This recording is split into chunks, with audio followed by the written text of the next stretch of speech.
ആ ദൗർബല്യങ്ങളെ നമ്മൾ തിരുത്താൻ തയ്യാറാവണം. അല്ലാഹുവിന്റെ റസൂൽ കരീം സല്ലല്ലാഹു അലൈഹി വസല്ലമ 14 മുമ്പ് നമ്മോട് പറഞ്ഞു തന്നതാണത്. യൂഷിക്കുൽ ഉമമു അൻ തദാ അലൈക്കും കമാ തദാ അൽ അകലതു ഇലാ ഖസ്അതിഹാ. ഒരു ഭക്ഷണത്തളികയിലേക്ക് ആ ഭക്ഷണത്തളികയുടെ ചുറ്റും ഇരിക്കുന്ന ആളുകൾ കൈനീട്ടുന്നത് പോലെ എൻ്റെ സമുദായത്തിലേക്ക് അവരെ നശിപ്പിക്കാൻ വേണ്ടി ശത്രുക്കൾ കൈനീട്ടിക്കൊണ്ടിരിക്കും. അപ്പോൾ സ്വഹാബത്ത് ചോദിച്ചു, അവമിൻ ഖല്ലത്തിൻ യൗമഇദിൻ യാ റസൂലല്ലാഹ്, അന്ന് ഞങ്ങൾ വളരെ ചെറിയ സംഖ്യയായിരിക്കുമോ പ്രവാചകരെ? സല്ലല്ലാഹു അലൈഹി വസല്ലം പറഞ്ഞു, ബൽ അൻതും കസീർ, നിങ്ങൾ ധാരാളം ആളുകൾ ഉണ്ടാകും. എണ്ണക്കുറവ് കൊണ്ടല്ല നിങ്ങൾക്കെതിരെ ശത്രുക്കൾ കൈനീട്ടുന്നത്. വലാകിന്നകും ഗുസാഉൻ കഗുസാഇസ് സൈൽ. അണ്ടർലൈൻ ചെയ്തുകൊണ്ട് മനസ്സിലാക്കണം എൻ്റെ പ്രിയപ്പെട്ട സഹോദരങ്ങളെ, നിങ്ങൾ മഴവെള്ളപ്പാച്ചിലിലെ വെറും ചണ്ടികളായി മാറിയിട്ടുണ്ടാകും. ഈ ഉമ്മത്തൊരു വടവൃക്ഷം പോലെ നിലനിൽക്കേണ്ടതാണ്.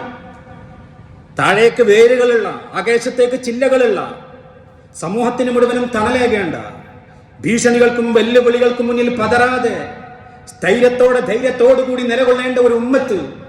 പക്ഷേ മഴവെള്ളപ്പാച്ചിലിലെ ചണ്ടി പോലെ ഏത് ദിശയിലേക്കാണോ അത് ഒഴുകുന്നത് അതിനനുസരിച്ചുകൊണ്ട് ആ ചണ്ടി ഇങ്ങനെ നീങ്ങിപ്പോകും. അവർക്കൊരു അസ്തിത്വം ഉണ്ടാവില്ല, അവർക്കൊരു ഐഡന്റിറ്റി ഉണ്ടാവില്ല. പിന്നെ നബി സല്ലല്ലാഹു അലൈഹി വസല്ലം ഒന്നുകൂടി പറഞ്ഞു, അല്ലാഹു ശത്രുവിന്റെ മനസ്സിൽ നിന്ന് നിങ്ങളെക്കുറിച്ചുള്ള ഭയം എടുത്തു മാറ്റും. നിങ്ങളുടെ ഹൃദയത്തിൽ അല്ലാഹു വഹ്നിനെ നിക്ഷേപിച്ചു തരികയും ചെയ്യും. സ്വഹാബത്ത് ചോദിച്ചു, മൽ വഹ്നു യാ റസൂലല്ലാഹ്, എന്താണ് ഈ വഹൻ, ദൗർബല്യം എന്താണ്? നബി പറഞ്ഞു, ഹുബ്ബു ദുനിയ വ കറാഹിയത്തുൽ മൗത്ത്.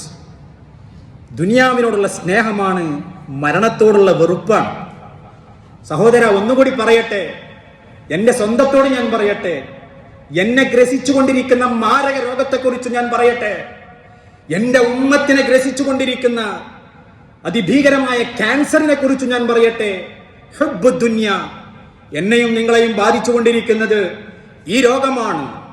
അമിതമായ ഭൗതിക പ്രമത്തത, ഭൗതികതയെ പരിലംബനം ചെയ്യുകയാണ് നമ്മൾ.